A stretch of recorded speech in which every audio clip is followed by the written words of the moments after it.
लिख रहे हैं, molality number of mole by weight of solvent, बस फॉर्मूला यही है ना। यदि याद रखना है तो बस यही एक line, number of mole bye solvent का वेट, किस चीज में, केजी में। बाद में जो नंबर ऑफ मोल को सॉल्व कर देंगे वेट बटा मॉलिक्यूलर वेट कर, ठीक है। नंबर ऑफ पार्टिकल बटा एवोगाड्रो नंबर, बात खत्म।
लिख दिए।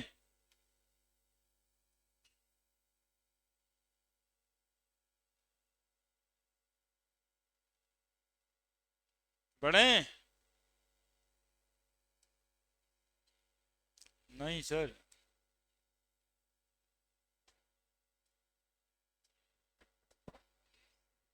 पढ़े,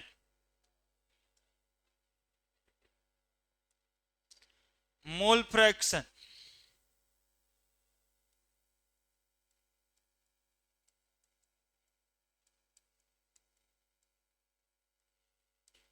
मोल फ्रैक्शन को एक्स से लिखते हैं, छोटा वाला एक्स भी दे सकते हैं और बड़ा वाला एक्स भी दे सकते हैं।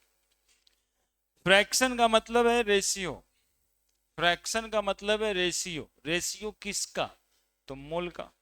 सुनेगा, सॉल्यूशन में दो चीज होता है, एक सॉल्यूट और एक सॉल्वेंट, दोनों को मिला दें तो solute plus solvent is equal to solution.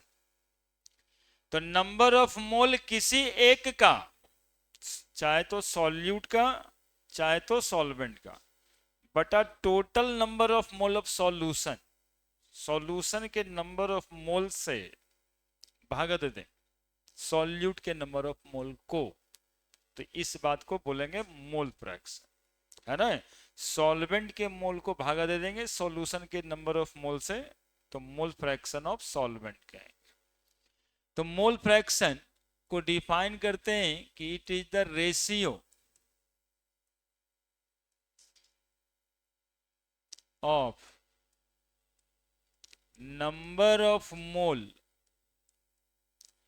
of either component of either component of solution to that of total number of mole, total number of mole of solution,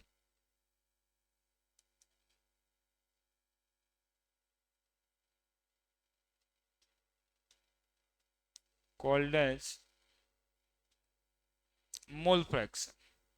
बिल्कुल आसान, जैसे मोल फ्रैक्शन सॉल्यूट का, तो number of mole solute का by total number of mole solution का, यानी number of mole of solute plus number of mole of solvent, है ना, number of mole of solute plus number of mole of solvent बराबर total number of mole of solution.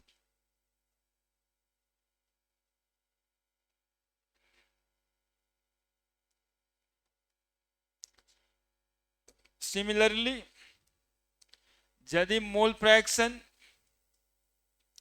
Solvent का पूछा जाए तो क्या करेंगे बताइए आप लोग, नंबर ऑफ मोल किसका, सॉल्वेंट का, ऊपर लिख देंगे by number of mole solute का प्लस नंबर ऑफ मोल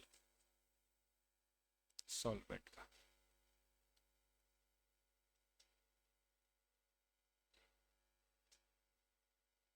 क्या मोल फ्रैक्शन सॉल्यूट का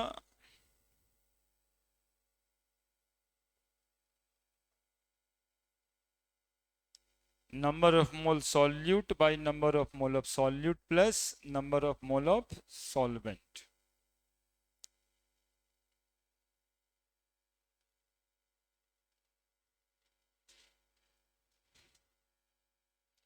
कभी कभी सॉल्यूट और सॉल्वेंट को कंपोनेंट ए और बी भी बनाता है, 1 और 2 भी लिखता है।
लिखा है?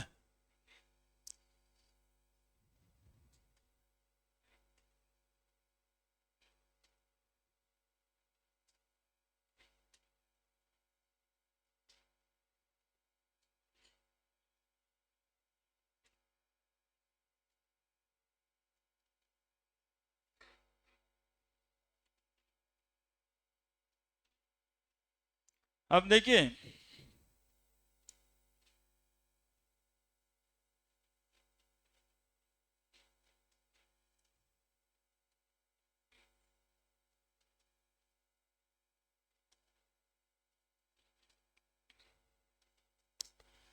ऊपर भी मोल है नीचे भी मोल है, मोल फ्रैक्शन का यूनिट क्या होगा, ऊपर भी मोल है और नीचे भी मोल ही है, तो बताओ मोल फ्रैक्शन इज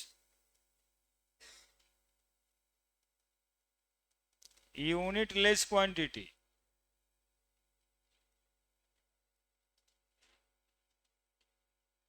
मोल फ्रैक्शन कैसा क्वांटिटी है, यूनिट लेस क्वांटिटी, है ना। मोल फ्रैक्शन टेम्परेचर इंडिपेंडेंट है,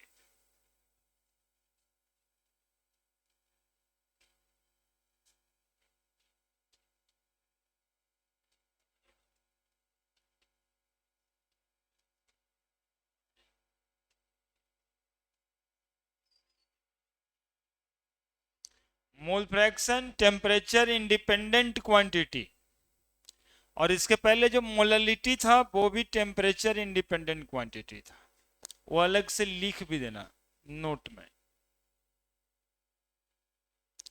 मोल फ्रैक्शन के अलावा मोललिटी जो था, मोललिटी इज टेम्परेचर इंडिपेंडेंट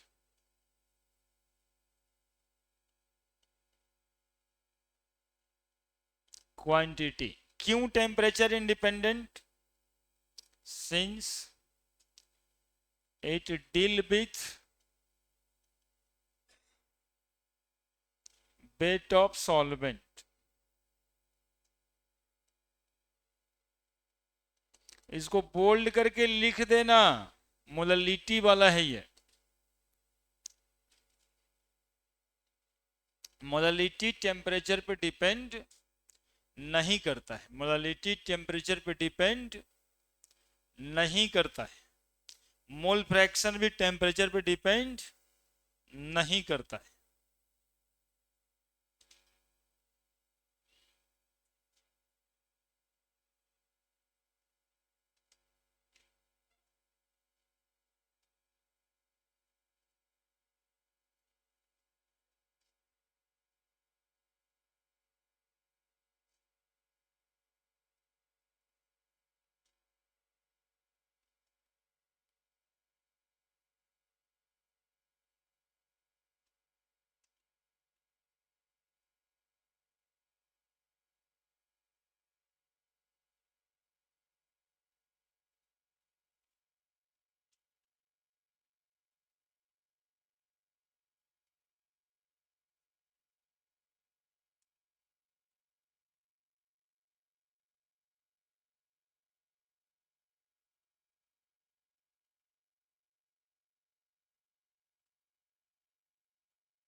पढ़े? अब यहां पे ऐसा लिखेंगे, let in a solution the component, the solvent is taken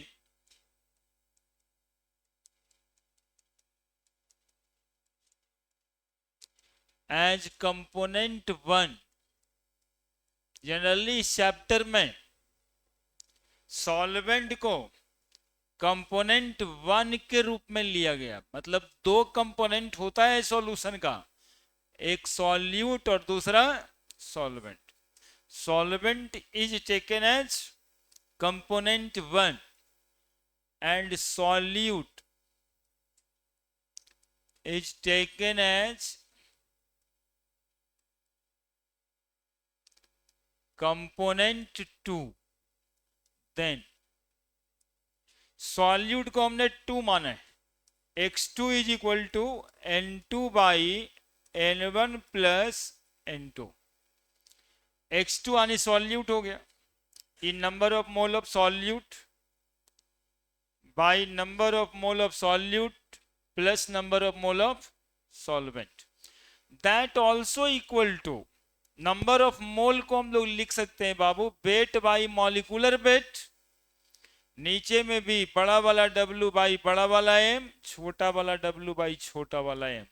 solute number of mole N2, N2 क्या है इसमें? Number of mole of solute है, small w by small m। N1 क्या है? तो number of mole of solvent,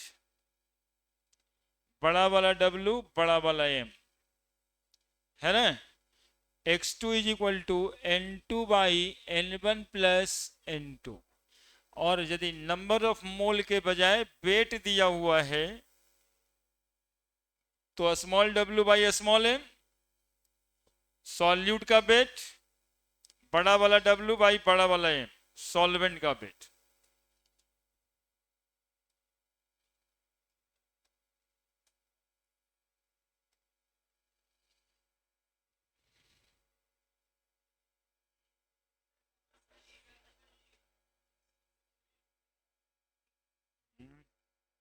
एक minute, देखते।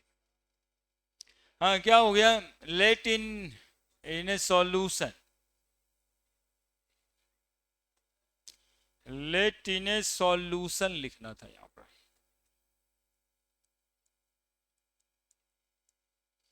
The solvent is taken as component 1 and solute is taken as component 2। एक सॉल्यूशन में कंपोनेंट 1 माना गया है सॉल्वेंट को और कंपोनेंट 2 माना गया है सॉल्यूट को। Then mole fraction of solute is equal to x2 is equal to mole fraction of solute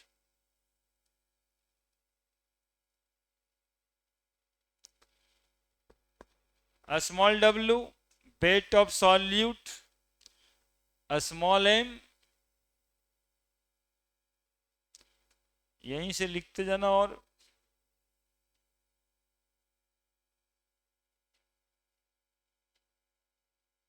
small m molecular weight of solute,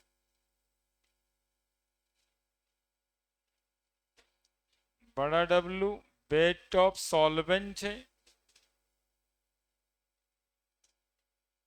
बड़ा वाला m molecular weight of solvent.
आप इधर ठीक है, उसके पीछे नहीं बैठिएगा,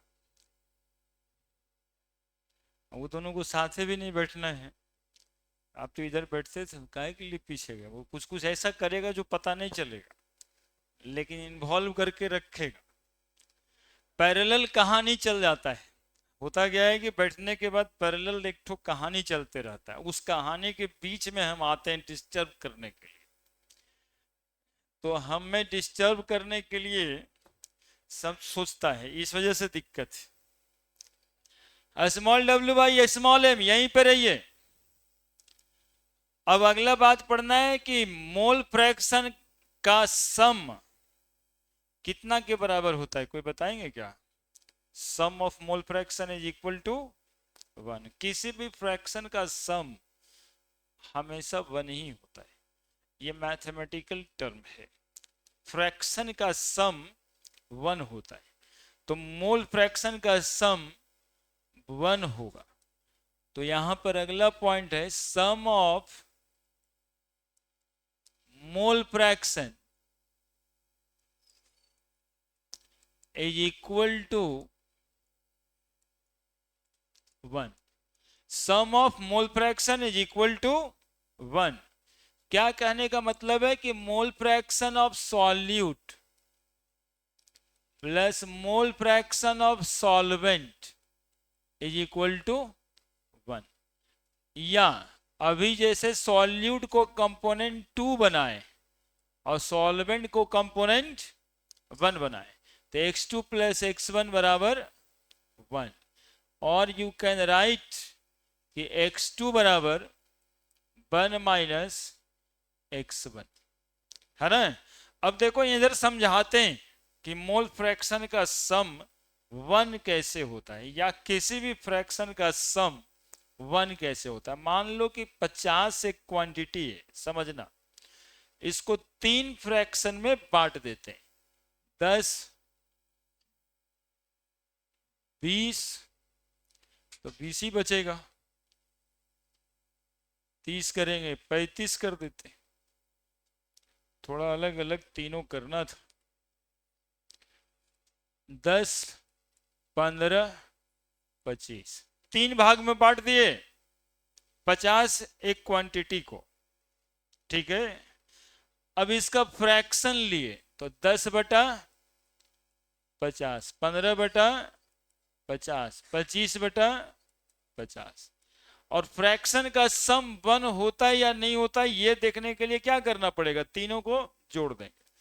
कैसा भी फ्रैक्शन हो जोड़ के 1 ही आएगा। 25/50 देखो तो कितना जोड़ के आता है, 1। तो फ्रैक्शन का सम हमेशा 1 होता है, इसके कहने का यही सेंस है कि कोई क्वांटिटी है जिसको अलग अलग भागों में बांट दिया गया, अब उसका फ्रैक्शन ली। अब देखो यहां पर क्या था, इसको कनेक्ट करो सॉल्यूशन से। 50 टोटल अमाउंट होगा सॉल्यूशन का, 50 में 10, 15, 25 सॉल्यूट्स होगा अलग अलग, मान लेते। तो फ्रैक्शन जो निकाले वो क्या निकाले, तो 10/50 निकाले, 15/50, 25/50, और सबको जोड़ दिया तो कितना आया, वही लिखा है, sum of mole fraction is equal to 1। Clear है। और इसके ब्रॉड मतलब ये है, ऐसे समझोगे, लेट ए, याद करो तो टर्नरी सॉल्यूशन मतलब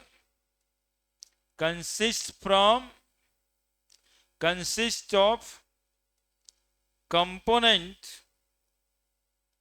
क्या लिखेंगे, मान लो ए बी एंड सी, कुछ भी ले सकते हैं, 1, 2 एंड 3, ए बी एंड सी। देखना एक सॉल्यूशन है जो टर्नरी सॉल्यूशन है, और ये टर्नरी सॉल्यूशन कितने कंपोनेंट से बने हैं, तो लिखा है कि ए और बी और सी से बना है। अब इसमें मोल फ्रैक्शन निकालना है हमें ए का, तो क्या करेंगे, number of mole of A by number of mole of A plus number of mole of B plus number of mole of C. Mole fraction B का निकालना है, number of mole of B A plus B plus C. Mole fraction C का निकालना है, number of mole of C A plus B plus C. समझ रहा है ना, 10/50, 15/50, 25/50, टोटल नंबर ऑफ मोल तो सब में सेम ही रहना है।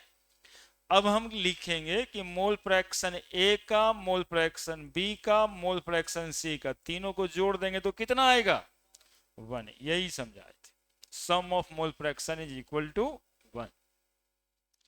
अब चूंकि केमिस्ट्री पढ़ रहे हो तो बेंजीन टॉलिन मिलेगा, बेंजीन कार्बन टेट्राक्लोराइड मिलेगा, तो मोल फ्रैक्शन बेंजीन का निकालना रहेगा। लिखिए जल्दी से।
लिख दिए? लिख दिए?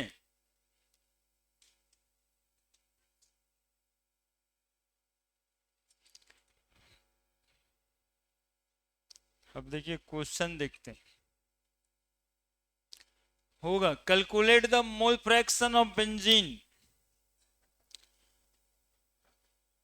in a solution containing 30% by mass in carbon tetrachloride।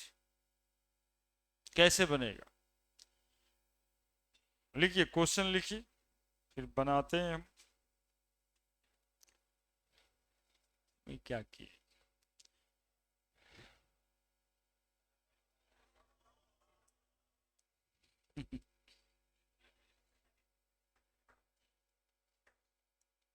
जिंदा हैं आप लोग? अब देखिए, क्वेश्चन लिखिए।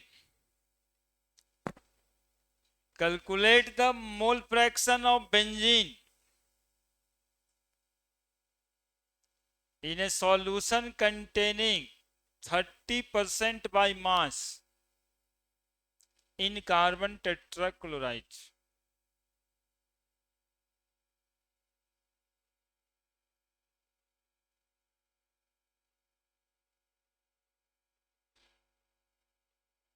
सवाल एनसीईआरटी का ही है, इन टेक्स्ट।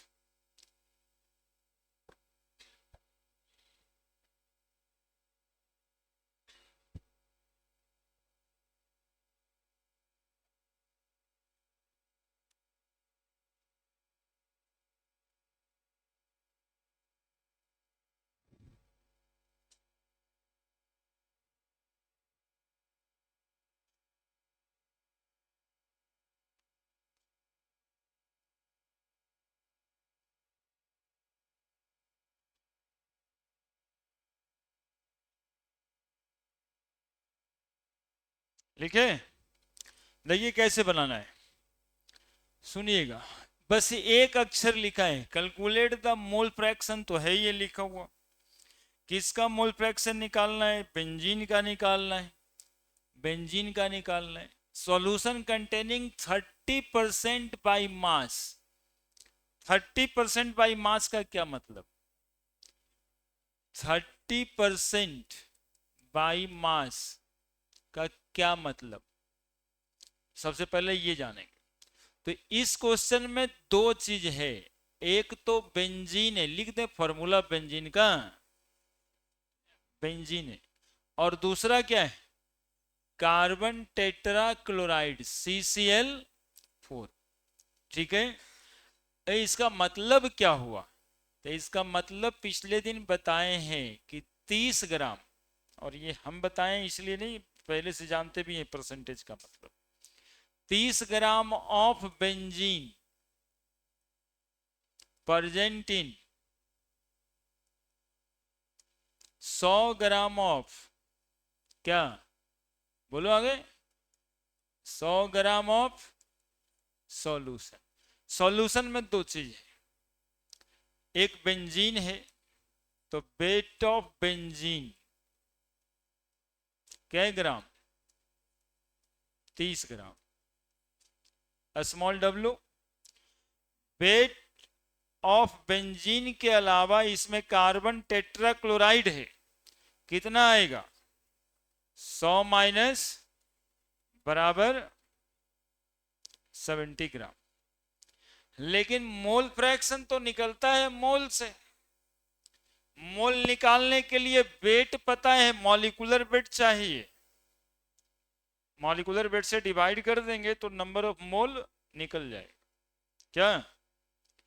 30% बाई मास लिखा हुआ था, इसका मतलब यह था कि 30 ग्राम बेंजीन जो है 100 ग्राम सॉल्यूशन में है। तो बेंजीन का वेट 30 ग्राम, बाकी जो 100 ग्राम बना है तो 70 ग्राम CCl4 मिलाया गया होगा इसमें।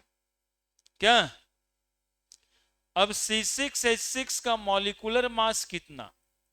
तो 12 गुना 6 प्लस 1 गुना 6, 12 छक 72, 6 78 ग्राम। और कार्बन टेट्राक्लोराइड का मॉलिक्यूलर मास कितना? तो 12 प्लस 35.5 मल्टीप्लाइड बाई 4, देखो तो कितना आता है, 154 ग्राम। ये हो गया मॉलिक्यूलर मास। अब मॉलिक्यूलर मास और वेट दोनों जब पता ही है, नहीं, जब दोनों बात पता है तो हम लोग सीधा मोल फ्रैक्शन ऑफ बेंजीन लिखेंगे। Number of mole of benzene, number of mole of benzene, number of mole of CCl4। बोलो जी, नंबर ऑफ मोल का फॉर्मूला वेट बाई, तो बेंजीन का वेट कितना बाई मॉलिक्यूलर मास कितना, बाई 30 बाई प्लस CCl4 का wait कितना 70 ग्राम, molecular mass 154। तो 30 भागा 7 ऐड करो,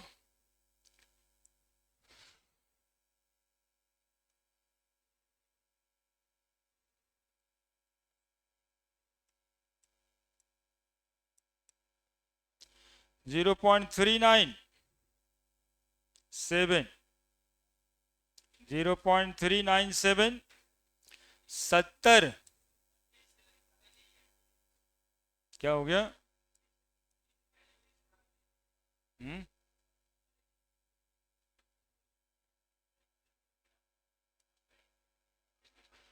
क्या दिक्कत है आपको? है कोई दिक्कत? 0.454, कैलकुलेशन तो करना ही पड़ेगा ना। मोल फ्रैक्शन बेंजीन का 0.397 बाई 7 4 11, 9 5 14 1 15, 5 बच गया 1, 4 3 7 1 8, 0.851।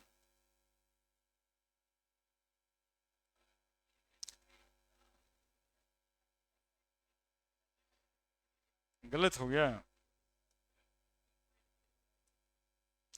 30/78, 30 डिवाइडेड बाई 78, 0.384। 97 क्यों दिया था, कुछ अलग लिख दिए होंगे।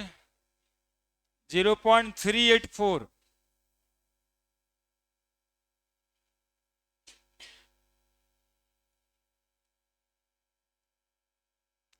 चमकता है।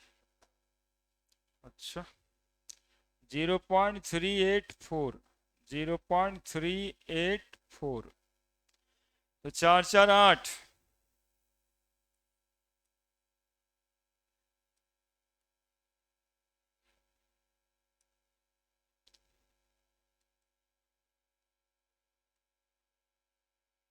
4 4 8। दूसरा सही है ना जी? 4 5 4, 8 5 13, 3 बच गया 1, 4 3 7 1 8, 0.838।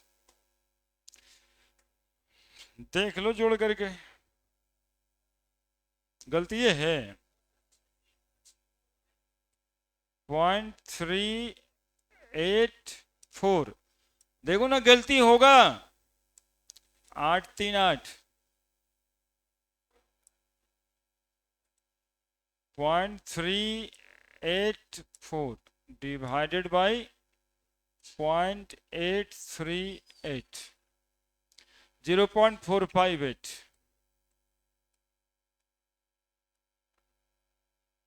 आंसर बस यही इतना सा बात था, मोल फ्रैक्शन निकल गया। 30% बाई मास लिखा था कार्बन टेट्राक्लोराइड में, तो 30 ग्राम बेंजीन था 100 ग्राम सॉल्यूशन में, मतलब ये हुआ कि 70 ग्राम इसमें CCl4 होगा। तो 30 ग्राम बेंजीन है और 70 ग्राम CCl4 है। मोल फ्रैक्शन बेंजीन का पूछता है, तो number of mole of benzene लिखे जैसे फॉर्मूला बताए थे, सॉल्यूट तो number of mole of solute by number of mole of solute plus number of mole of solvent. Number of मोल का फॉर्मूला होता है weight by molecular weight. Benzene 30 ग्राम था, molecular mass 78। Benzene फिर से 30 ग्राम था, मॉलिक्यूलर मास 78। कार्बन टेट्राक्लोराइड 70 ग्राम है, यहाँ लिखा लें 70 ग्राम है और 154 इसका मॉलिक्यूलर मास है, बस डिवाइड कर दी।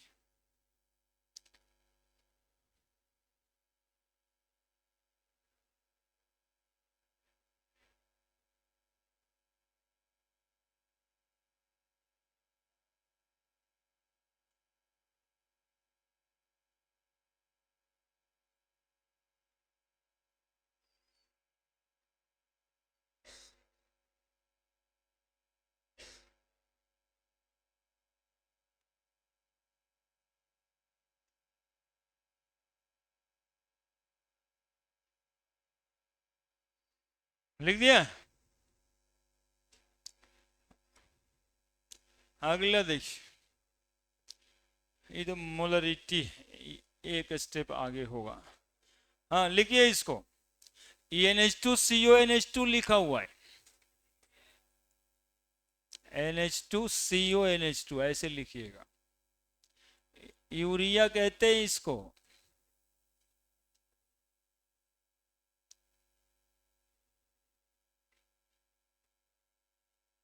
Calculate the mass of urea required in making 2.5 kilo of 0.25 molal aqueous solution.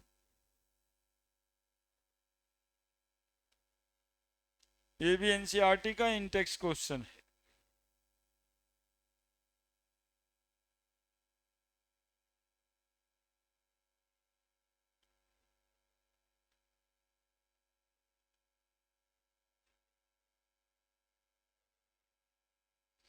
हाँ यूरिया है, NH2CONH2 है ना। ये 2 जो यहाँ पे लिखा है ना, ये वाला भी लिखने थोड़ा सा कम आया है, ये नीचे आएगा, यही दिखा है।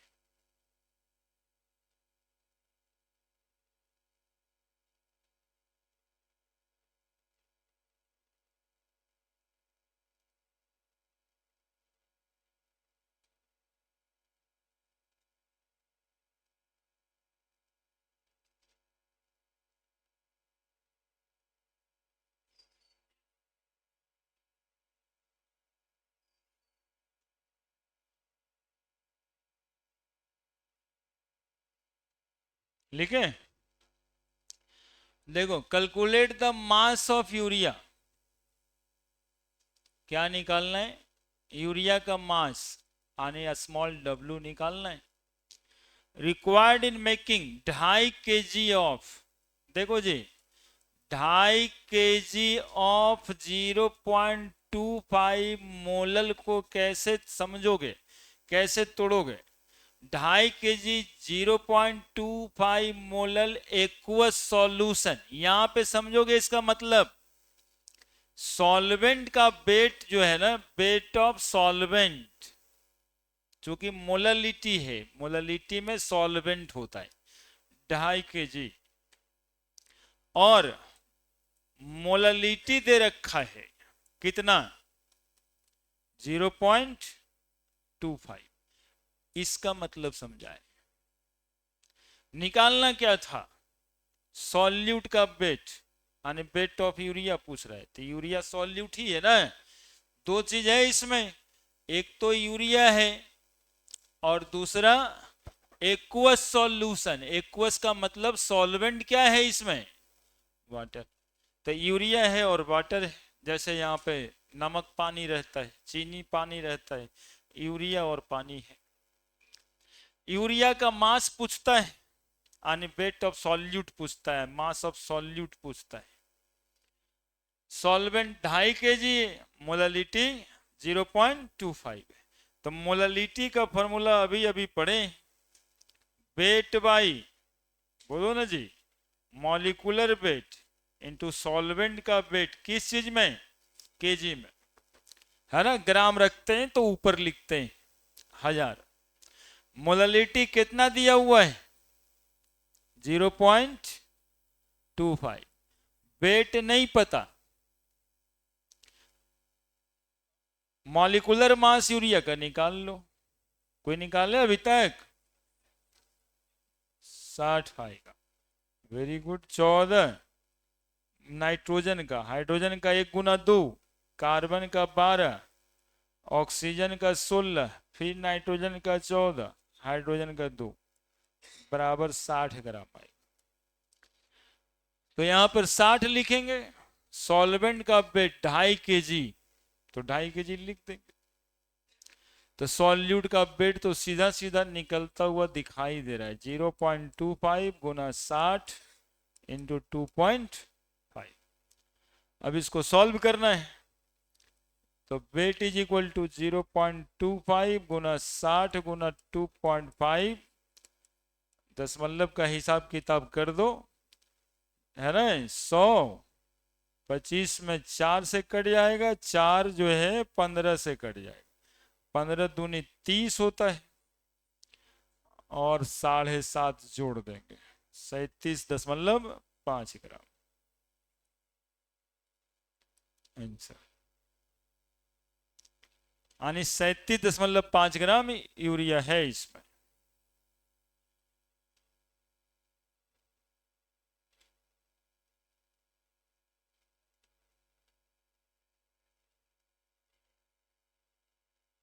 बन गया था।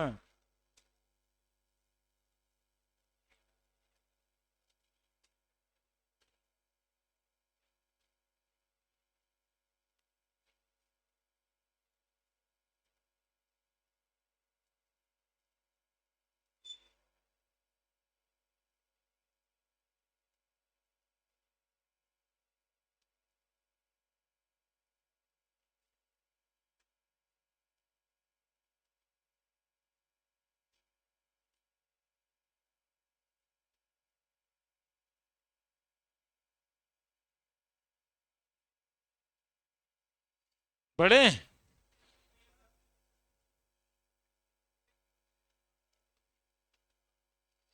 समझा ना। मेन काम इस क्वेश्चन में ये समझना ही था और कुछ नहीं। 2.5 kg ऑफ 0.25 मोलल, तो 2.5 kg यानी सॉल्वेंट का वेट दिया हुआ है 2.5 kg।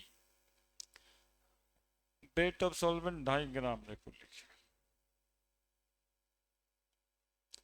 2.5 kg, और मोललिटी दिया हुआ है 0.25। मोलालिटी के जगह पे 0.25 रख दिए, मॉलिक्यूलर मास 60 और सॉल्वेंट का वेट 2.5 किलो। बोलो बड़े, इसमें तो 3 बात निकालना है, मोलरिटी अभी नहीं पढ़े। ये देखो KI, उतारिए इसको,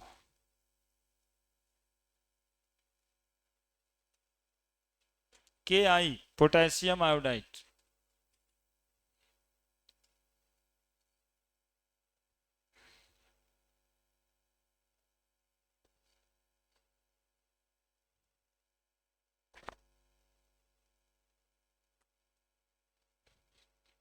ये IIT का सवाल है, मतलब मेंस का।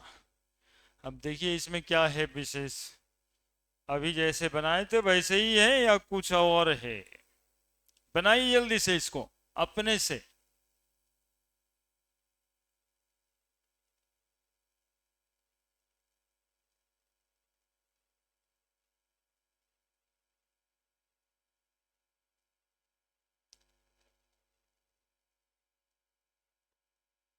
सबसे पहले उतारिए जल्दी।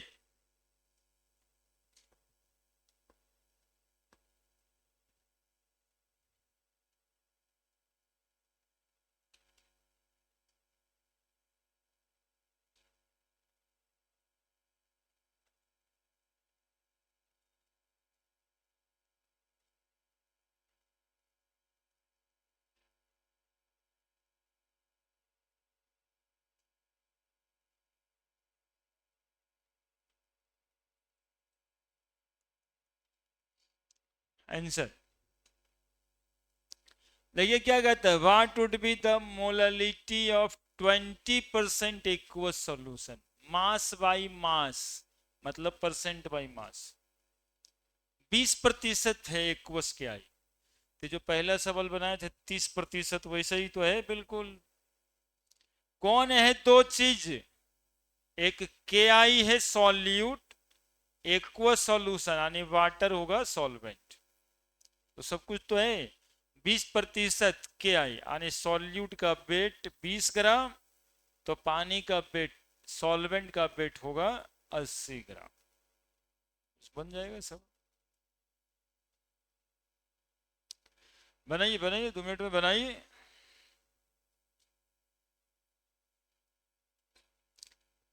बनता है तो गुड, नहीं तो वेरी गुड, हम है ही हैं।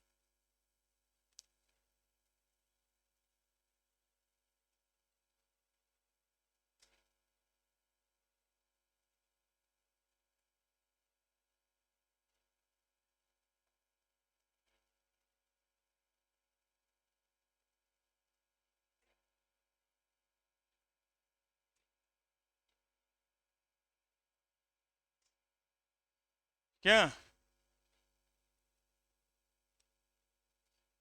1.5 आ रहा है? 20% बाई मास, मास बाई मास लिखने का मतलब था W/W लिखा हुआ है, यानी 20 ग्राम पोटेशियम आयोडाइड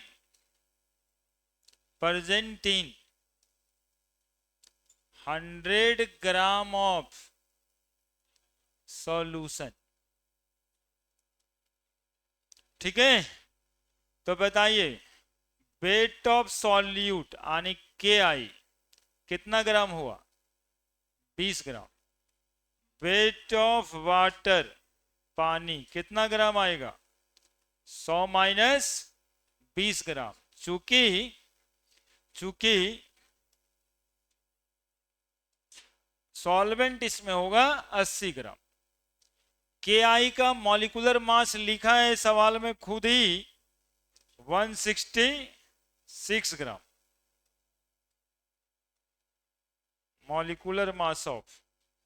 और वाटर का मॉलिक्यूलर मास 1 × 2 + 16 तो 18 ग्राम। अब पूछता क्या है?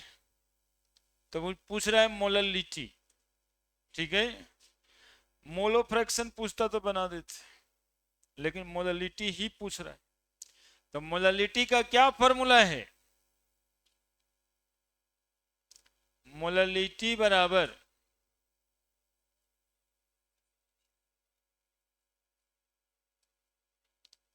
Weight by molecular weight into solvent का वेट ऊपर में 1000, यदि 1 ग्राम में लिखाता है तो सॉल्यूट है 20 ग्राम,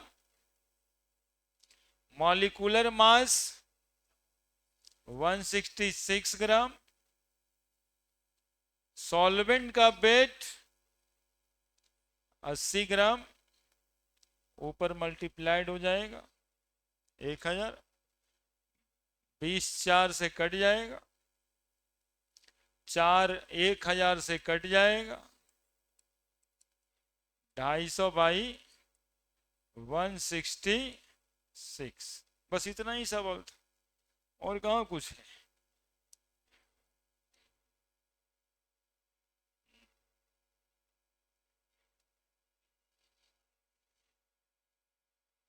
वन 250 डिवाइडेड बाई 166, देखिए 1.50, 1.50 यानी 506 था, 51 ठीक लगा दो।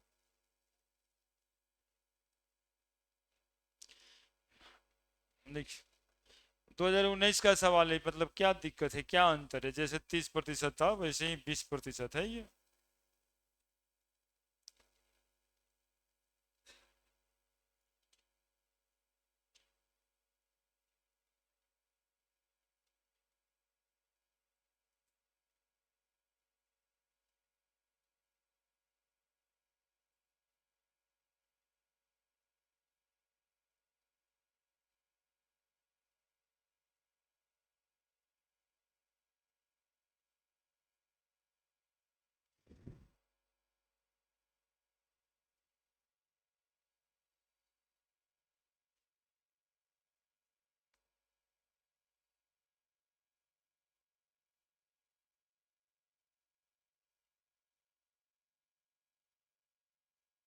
इतना सब कुछ तो सवाल में दिया है, सीधा वो फॉर्मूला लगाना रहता है, बस इतना ही सब बनाना था आपको।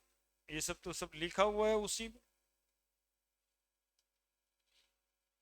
बना दिए, मतलब लिख दिए, बन तो गया ही। मोल फ्रैक्शन, मोल फ्रैक्शन निकालना था।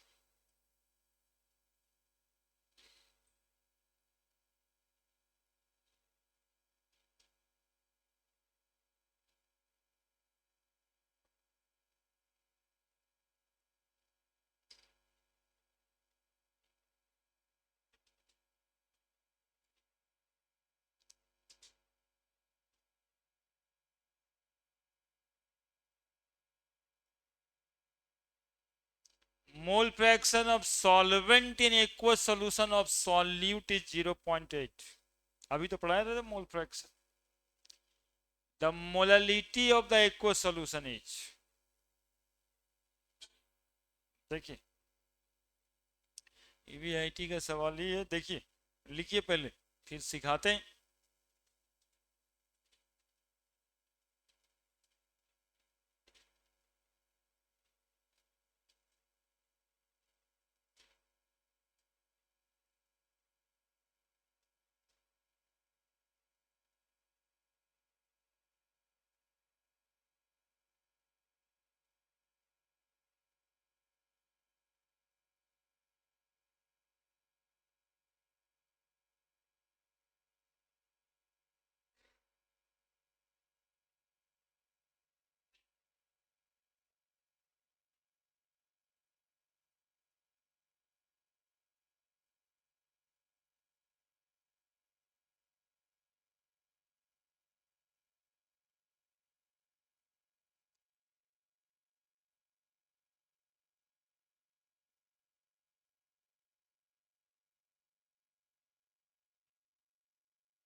उतारे,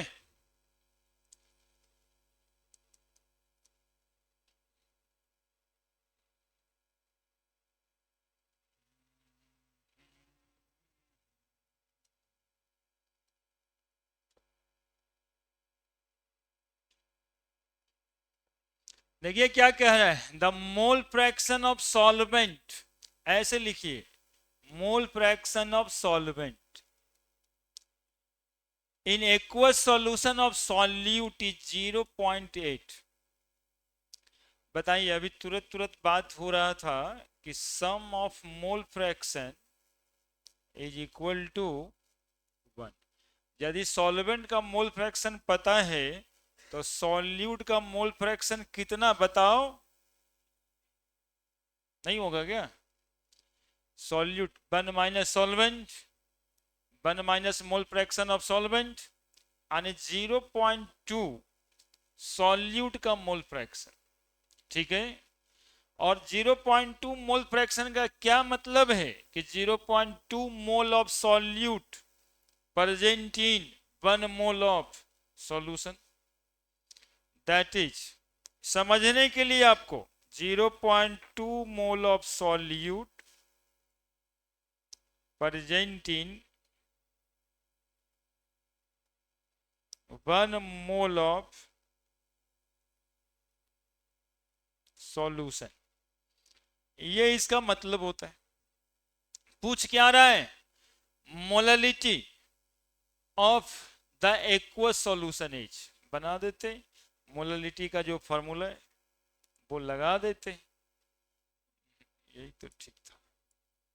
molality is equal to number of mole by solvent का वेट, यदि ग्राम में आप लिखते हो तो मल्टीप्लाई करना होगा 1000 से। तो सॉल्यूट का नंबर ऑफ मोल कितना है, अरे है ना 0.2 mole of solute by solvent का वेट कितना है, सॉल्वेंट का नंबर ऑफ मोल 0.8, सॉल्वेंट है कौन, एक्वस, एक्वस मतलब वाटर, 1 मोल वाटर का वेट, 1 मोल वाटर बराबर 18 ग्राम, तो 0.8 मोल वाटर बराबर 18 गुना 0.8 ग्राम। क्या बोलो? तो यहां पर कितना पुट कर दें? 0.8 इंटू मल्टीप्लाइड बाई, बन गया सवाल, बस बात खत्म। ये पॉइंट से पॉइंट हटा दें, 4 से कट जाएगा। क्या तो केजी में किए तब ना 1000 से गुना किए ऊपर, है ना, ये ग्राम में थोड़े रह गया, है ना, तो केजी में करने के लिए ना ऊपर 1000 गया। 1000/72 या 250/18, 4 को काट दो 1000 से, 250/18। एक बार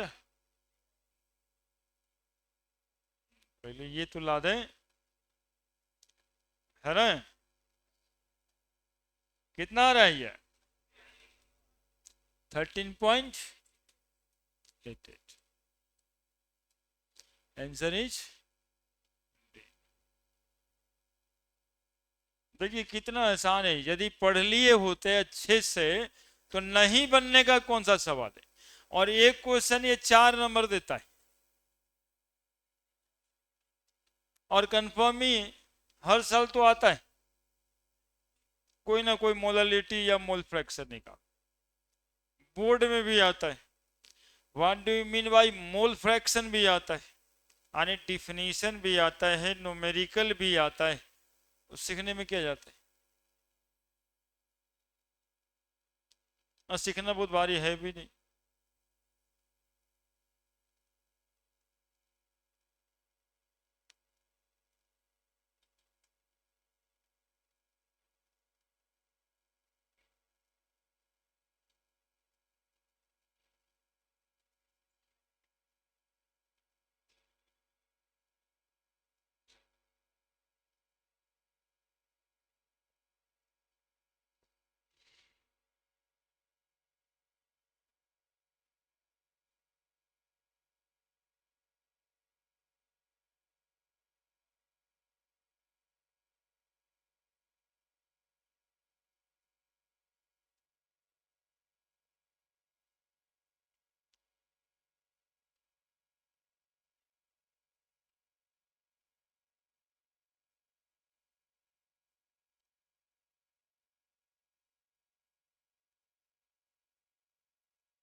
हो गया?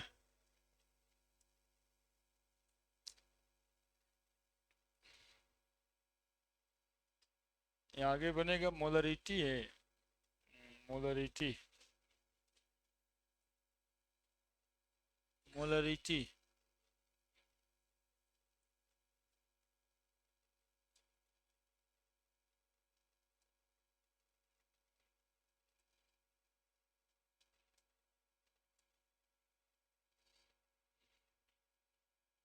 मोलरिटी अगले दिन। नेक्स्ट,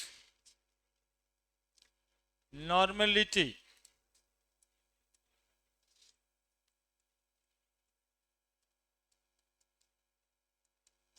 एन से लिखते हैं, the amount of solute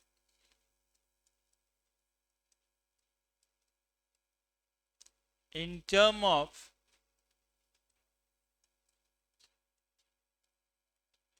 number of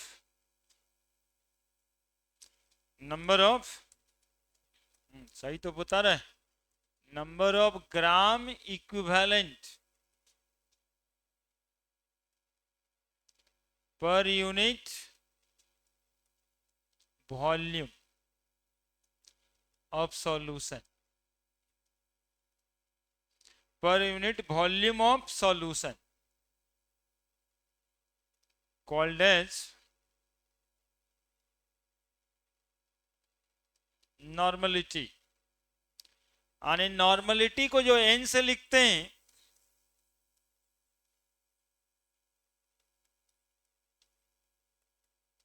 number of gram equivalent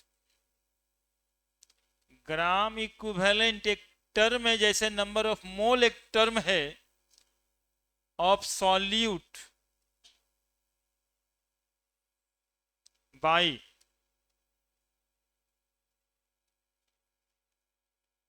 volume of solution. Solution का वॉल्यूम लेना है इन लीटर, वॉल्यूम को लीटर में ही लेना है, वॉल्यूम को लीटर में ही लेना है। हम्म,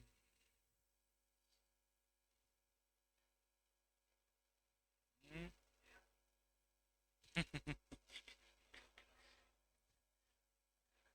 ये पूरा बना नहीं पड़े यहाँ से यार, देख। हम्म, बना नहीं पड़े यहाँ से।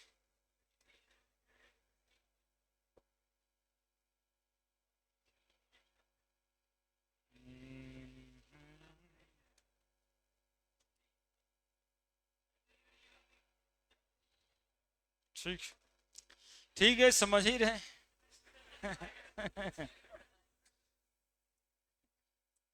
हाँ, अभी थोड़ा सीख ही रहे हैं हम भी। Number of gram equivalent N dash by volume भी।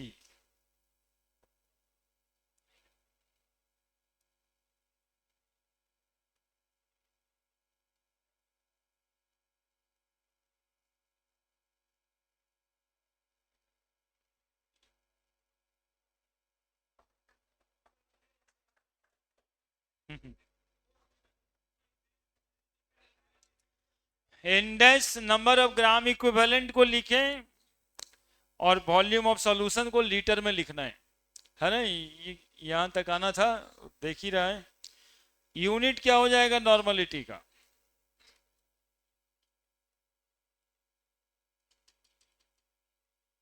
ग्राम इक्विवेलेंट पर लीटर, ग्राम इक्विवेलेंट पर लीटर, ग्राम इक्विवेलेंट पर लीटर।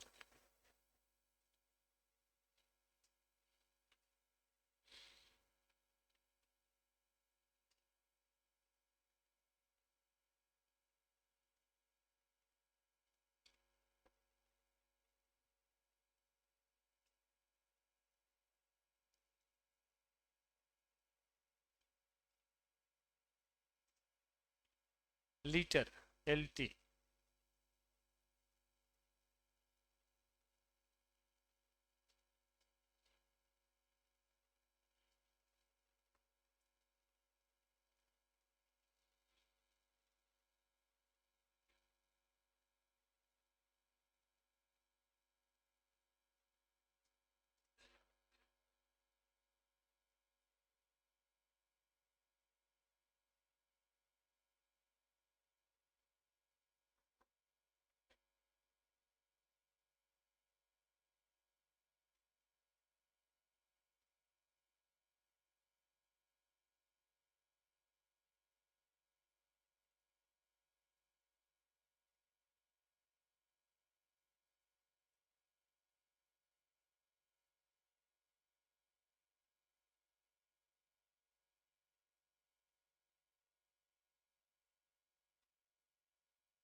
लिखे?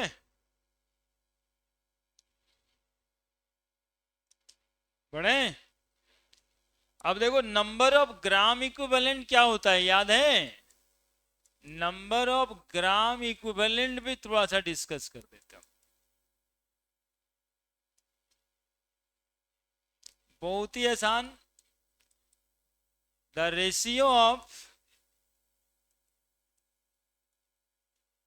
रेशियो लिखें the ratio of weight of substance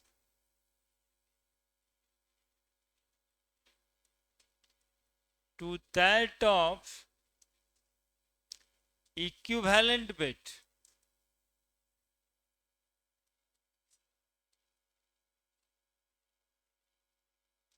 called as number of gram equivalent. n पे dash लिखें, number of mole n लिखते थे, इसको n डैश लिखें, तो weight of substance to that of equivalent weight of substance, E W by E। और equivalent weight आपको याद दिला दें, पहले तो ये लिख दें, n डैश बराबर W बाई E, W छोटा देखिएगा। इक्विवेलेंट वेट याद है, इक्विवेलेंट वेट थोड़ा याद रखना पड़ेगा। हाँ, इन्हें छोटा डिफिनेशन बताओ, molecular weight by valence factor, equivalent weight बराबर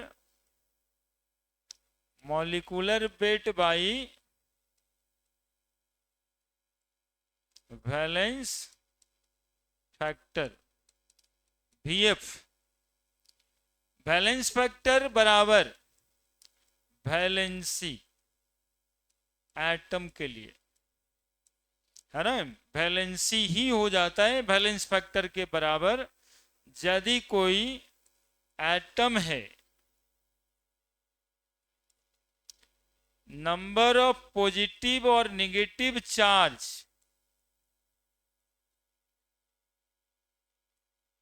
फॉर आयन, है ना, number of replaceable hydrogen,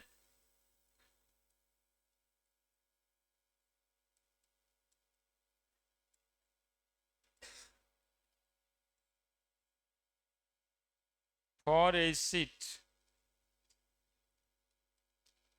number of replaceable hydroxyl,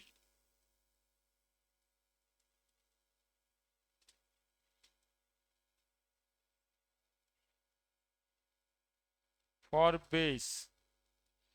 These are the valence factor.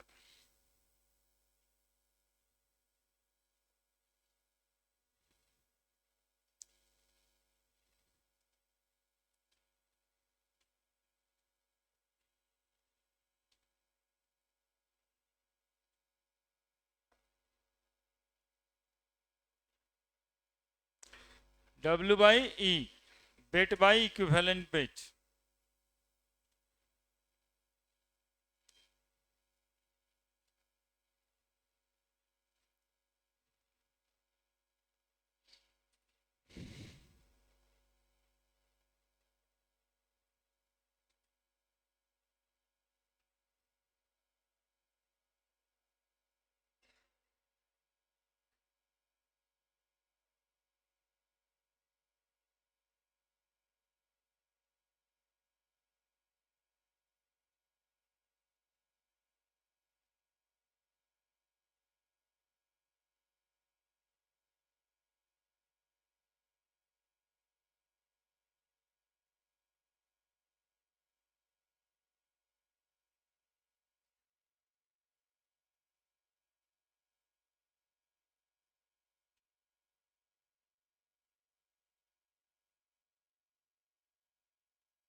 लिखे,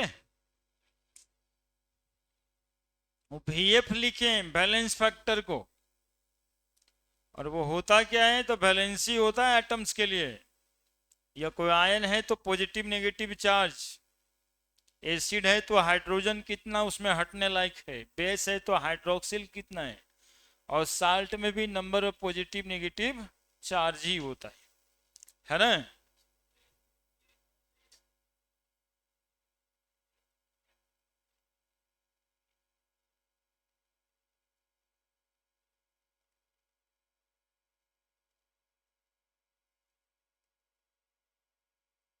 तो कंपाउंड बेसिकली तीन ही तरह का होता है, acid base salt.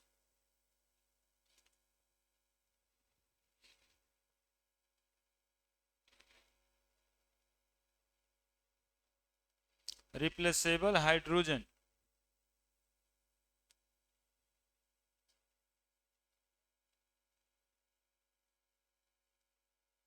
For acid.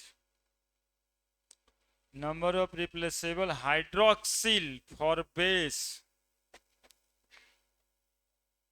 Base.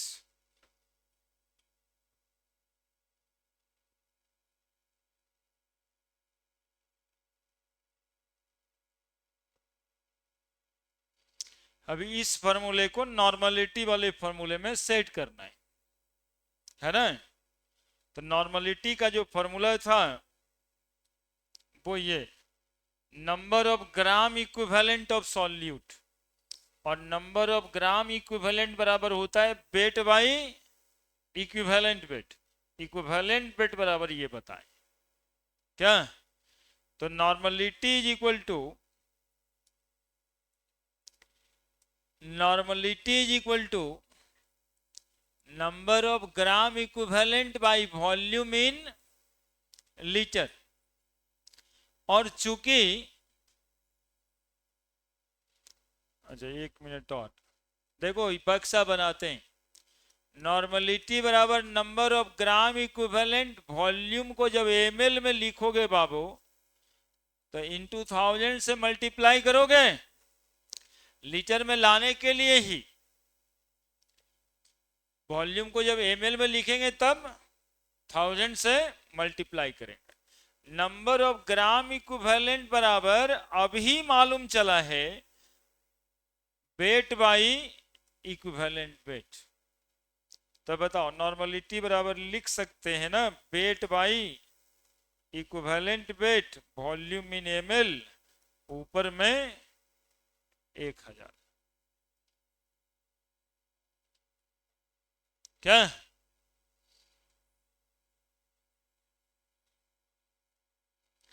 जरा देखते रहना, देख रहे हो तब, देख रहे हो तब। नॉर्मलिटी बराबर वेट बाई वॉल्यूम गुना 100 गुना 10 बटा इक्विवेलेंट वेट। देखो तो वही लिखे या दूसरा कुछ है, देखो ना, कॉपी के बीच में ऐसी फॉर्मूला लिखते जाना है। देखो ना, देख लो एक बार, ये और ये एक ही है,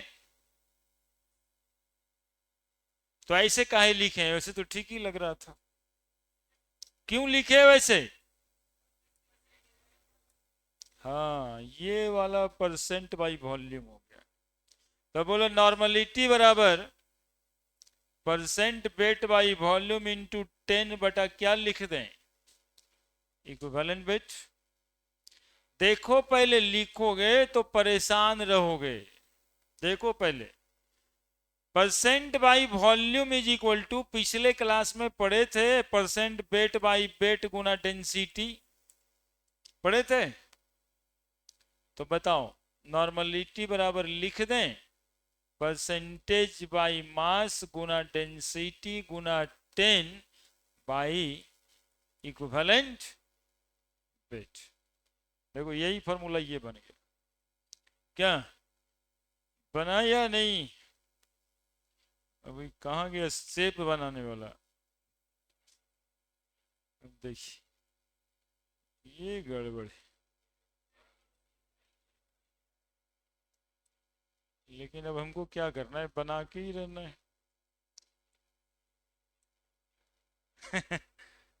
सीधा नहीं लिखे हैं, जानबूझ के नहीं लिखे हैं, वो तो सीधा ही रहेगा, वही दिक्कत है। हाँ, सर्किल ले लेते हैं। ये देखिए, ये देखिए, ये देखिए। अरे फार्मूला लिख। हम तो कंसंट्रेट कर रहे हैं यार, उससे बढ़िया घेर ना देंगे हम। ये देखिए, सबसे अच्छा ये है। ये देखिए, जैसे लिखेंगे वैसे घर देंगे। मूव करने वाला। सीखिए।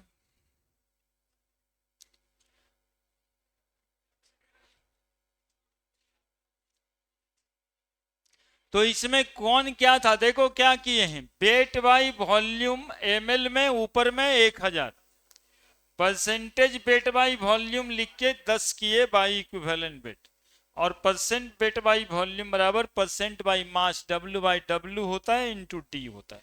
दिक्कत क्या है? एंडलेस को क्या कहते हैं, जरा एक बार मेरे साथ बोल दो, लिखना तो छोड़ ही दो, बोल दो मेरे साथ। एंडलेस को क्या कहते हैं? नंबर ऑफ ग्राम इक्विवेलेंट कहते हैं। Very good. और इस भी को क्या कहते हैं? Volume of solution.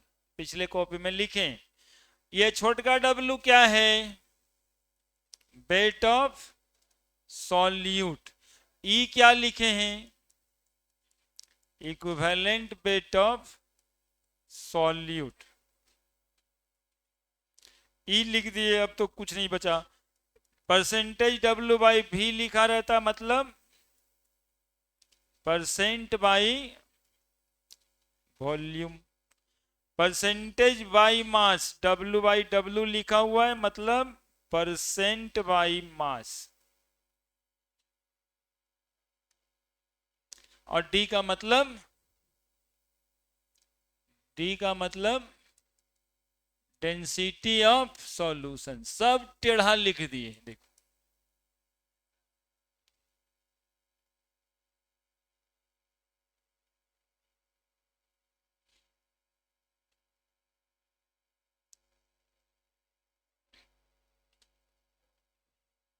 ये हो गया नॉर्मलिटी। अगले दिन मोलरिटी बताएंगे। मोलरिटी, अगले दिन मोलरिटी बताएंगे।